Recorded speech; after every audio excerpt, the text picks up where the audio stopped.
Hi, my name is Riya Mahesh, and I'm originally from Dallas, Texas, but currently living in Austin. Something that people take for granted in Austin is the fact that pretty much everyone here makes music or knows someone who makes music.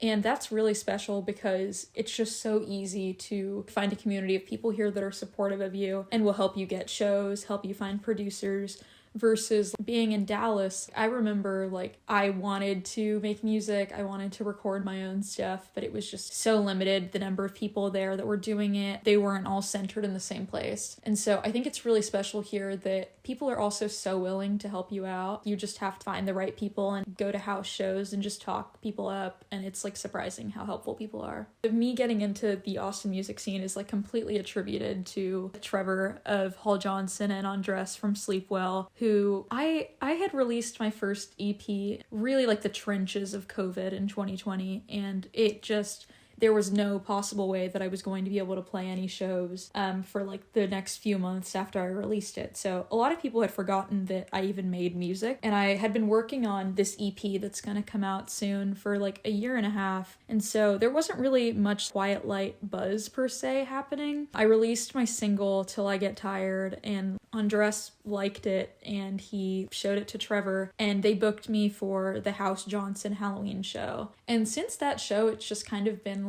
a lot of people have been asking us to play shows. I think something in the Austin music scene that needs to be better is diversity of acts. We offer something new to the table. I'm a woman of color.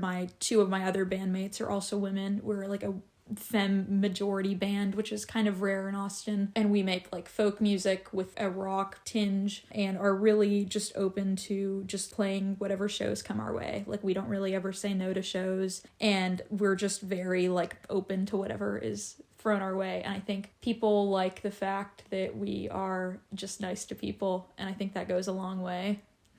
Something that a lot of people who know me from music don't know about me is that I am a very scientific and math-minded person. I am a biology and math major. I really approach songwriting and music kind of from a scientific angle a lot of the time. It's really important to me to self-optimize my songwriting process. So I do a lot of reading about the songwriting process that other artists have published, or books. I read a lot of memoirs from songwriters, interviews, and my favorite interview that really inspired the way that I write songs is this piece that's published on the Creative Independent.